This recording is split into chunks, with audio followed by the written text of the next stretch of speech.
Hi, this is Francesco DePaulo, GEOG 865, final presentation, term project. I chose to develop a web mapping application for firefighters to quickly collect pre-plan information. Pre-plans are basically maps and field notes of commercial buildings and residential areas where a firefighter can go in non-normal business hours to collect that information that can be later used in a fire call emergency situation. Here we have a CAD drawing that stores all that information, which would traditionally be stored as a PDF on a computer on the fire truck or printed as a map book.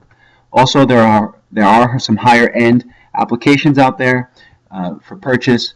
Unfortunately, my fire department cannot afford that, so I decided to use ArcGIS Online and a pilot test to see if we could do that. Here's the ArcGIS Online, my content page where I have my feature layer and my map services. Here we have base map features and the pre-plan edit layers we'll look at later, and also here's the web mapping application. And also the back end is the SDE layers that's supporting this application. In our catalog, you can see here the various layers. The original data layers were provided in New Jersey State Plain. I projected those into Web Mercator for the application. Here you have your pre-plan no polyline and point line and polygon, and also the fire hydrants coming from the fire department. Also, there is the services that are used to feed the web mapping application. I'm going to go back, switch into the actual application. I used, when I published, the edit template, which provided a very nice interface, simple. Here's the title, MEFD pre-plan. On the left-hand side panel is all the editing tools. It's each of the feature classes, and the symbology I chose is from NFPA, which is National Fire Protection Agency standards. You can also toggle with the base map quickly from ArcGIS Online. As you zoom in, you'll notice that labels appear for the fire hydrants at a certain level, and also certain pre-plan information will appear. It's left off at the more zoomed out layers because I don't want to clutter the map. And here you go. Let that refresh. So editing and adding a point is as easy as pointing and clicking. So if we're going to add a smoke detector, we just click on it. We're going to put one in this corner, click.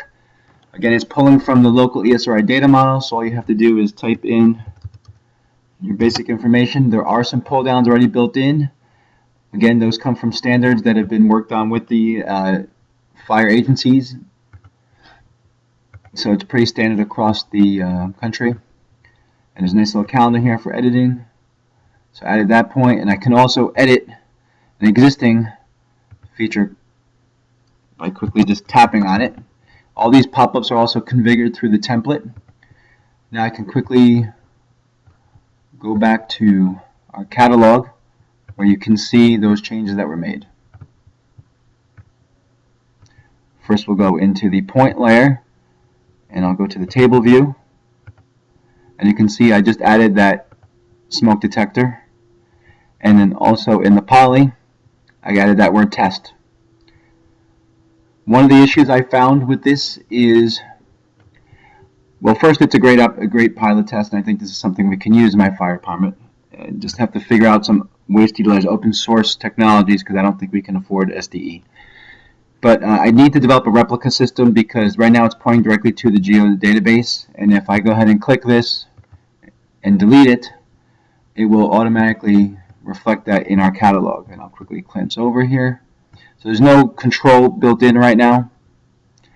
And if I refresh and come back to Poly, you'll see that there's no record there now because I deleted the only building in the feature class. Also, I had some issues with being able to view the actual application in a mobile device, either an iOS or a Droid device. The application is there. It's available in my content of ArcGIS app, but the layers themselves are not coming up, and I don't know if that's a configuration that I have to work on myself.